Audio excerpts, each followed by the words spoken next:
어떻게 그래? 알면서도 모른 척 웃을 수가 있어? 누구한테 말하는 거지? 나는 숨을 죽이고 귀를 기울였습니다. 하유는 전화 통화를 하고 있었어요. 내가 누구 딸인지, 내가 누구 사랑하는지도 다 알면서 그 순간 내 손이 덜덜 떨렸다. 하유는 알고 있었다.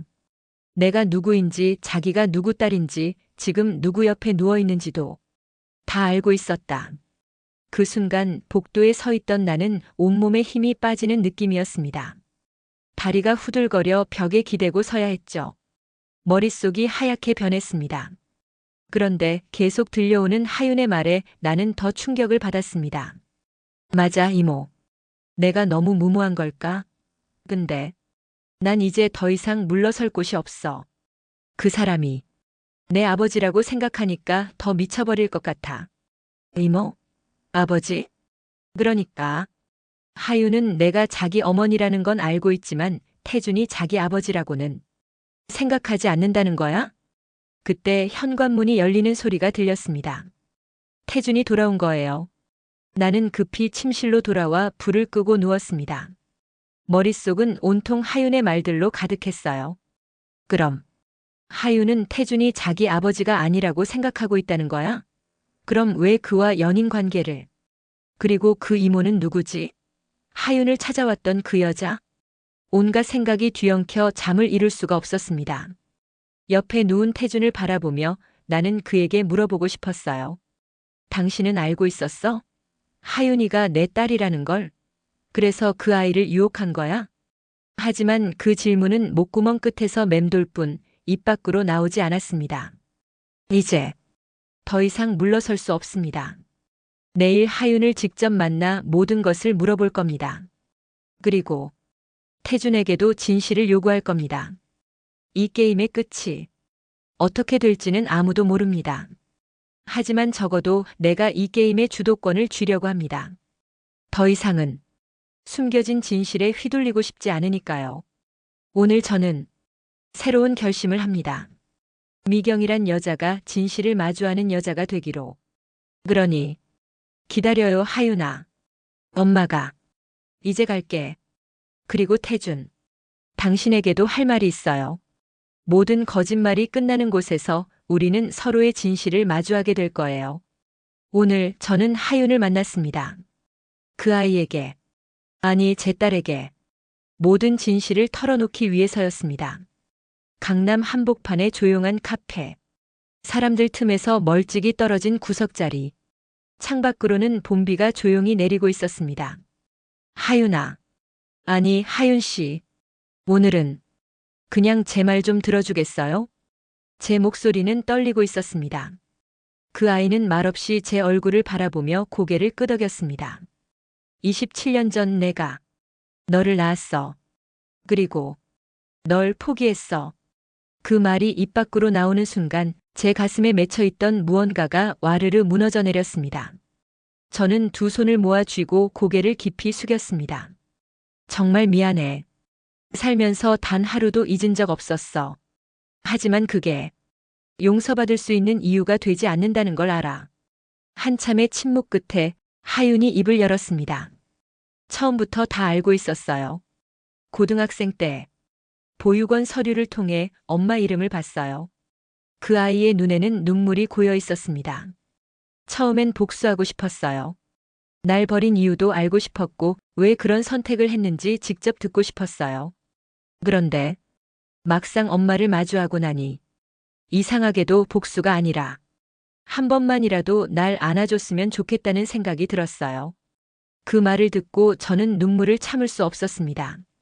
그 아이의 손을 붙잡고 처음으로 엄마라는 말이 제 입에서 나왔습니다. 하윤아, 엄마가 정말 너무 미안해. 그 아이는 제 손을 꼭 쥐고 고개를 끄덕였습니다. 이제 됐어요. 지금이라도 진심을 들었으니까요. 그걸로 충분해요. 그날 밤 저는 태준과 마주했습니다. 당신 알고 있었지? 하윤이가 내 딸이라는 거. 태준은 말없이 고개를 끄덕였습니다. 처음엔 몰랐어. 하지만 내가 몰래 보육원에 갔던 그때 의심이 들었어. 하윤이 인턴으로 들어왔을 때 그 애가 너를 얼마나 닮았는지 보면서 확신하게 됐지. 그런데 왜 아무 말도 안 했어? 그는 한숨을 쉬며 말했습니다. 하윤이를 내 옆에 두고 싶었어. 너랑 내 사이의 과거를 지키기 위해서가 아니라 어쩌면 나도 그 애를 통해 내 죗값을 받고 싶었던 것 같아. 저는 조용히 눈을 감았습니다. 그 사람 역시 자신의 방식으로 고통을 껴안고 있었던 겁니다. 모든 진실이 밝혀지고 나서야 저는 조금씩 숨을 쉴 수 있게 되었습니다. 하윤이도 저도 태준도 각자의 상처를 안고 살아왔지만 이제는 서로의 진심을 마주보며 그 상처 위에 작지만 단단한 이해를 얹을 수 있게 된 것 같습니다. 27년 기억 속에서만 존재하던 이름 없는 아이에게 이제야 하윤이라는 이름을 가슴 깊이 불러줍니다. 이제 저는 용서를 구하고 스스로를 용서하며 살아갈 겁니다. 오늘도 조용히 이 목소리를 남깁니다. 언젠가 누군가가 들을 수 있도록, 그리고 언젠가 하윤이도 다시 웃을 수 있도록, 그 웃음이 엄마를 향한 웃음이 되기를 진심으로 바라는 마음으로. 엄마, 시간 괜찮으세요? 문자 메시지를 받고 잠시 멈칫했습니다. 아직도 엄마라는 단어가 낯설게 느껴집니다. 하윤이와 진실을 나눈 지 한 달. 그 시간이 우리에게 무엇을 가져다 줬는지는 아직 모르겠습니다. 물론이지. 어디서 만날까? 우리는 이제 일주일에 한 번씩 만납니다. 때로는 사람 많은 카페에서, 때로는 조용한 공원 벤치에서 말없이 걷기도 하고 서로의 이야기를 나누기도 합니다. 오늘은 남산 타워 아래 작은 찻집.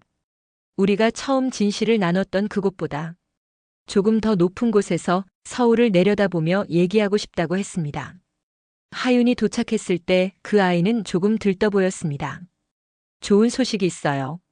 환하게 웃는 그 표정이 마치 어린아이 같았습니다. 회사 그만두고 다음 달부터 해외 봉사단으로 떠나요.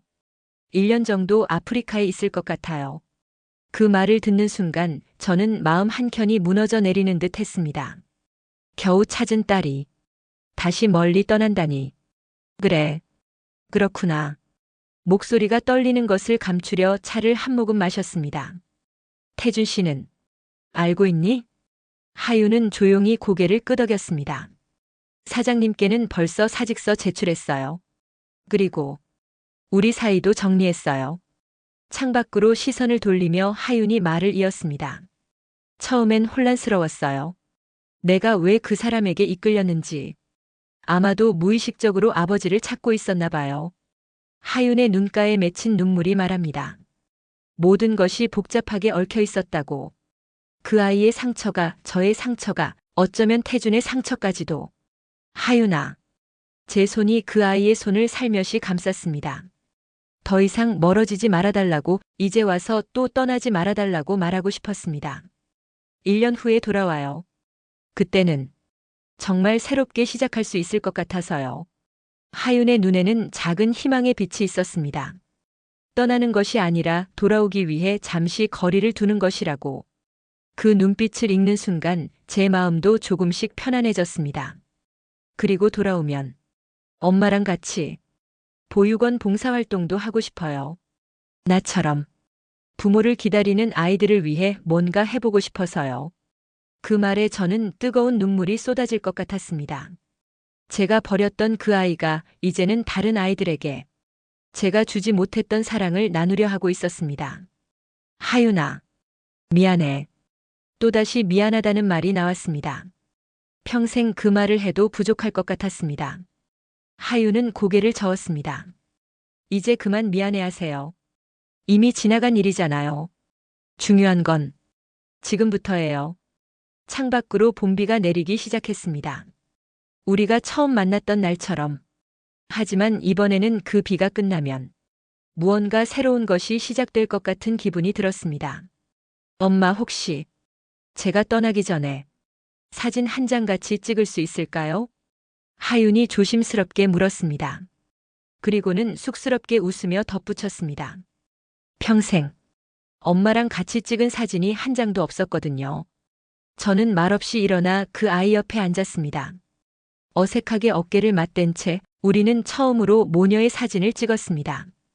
그 순간 제 안에 있던 무언가가 녹아내리는 느낌이었습니다. 우리는 이제 조금씩 서로를 알아가고 있었습니다.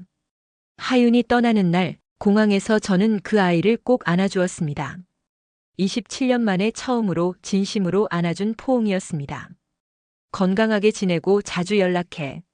하윤은 환하게 웃으며 손을 흔들었습니다. 걱정 마세요, 엄마. 분명히 돌아올게요. 그 말을 듣는 순간 제 마음속에 작은 봄이 찾아왔습니다. 오랜 겨울을 지나온 후에야 만난 봄. 집으로 돌아오는 길 태준에게서 문자가 왔습니다. 오늘 저녁 얘기할 게 있어. 일찍 들어갈게. 이제 우리 부부에게도 새로운 시작이 필요할 때인 것 같습니다. 진실 위에 새롭게 쌓아올리는 관계. 그것이 가능할지는 모르겠지만 적어도 시도해 볼 만한 가치는 있을 것 같습니다. 하늘에서는 이제 비가 그쳤습니다. 오랜 비가 그치고 나면 땅은 더 단단해지고 깊어진다고 하죠. 우리도 그렇게 될 수 있을까요? 다시 만날 하윤이를 생각하며 오늘도 저는 한 걸음씩 앞으로 나아갑니다. 진실이 주는 아픔을 지나 용서와 화해가 주는 따스함을 향해 조금은 느리지만 확실하게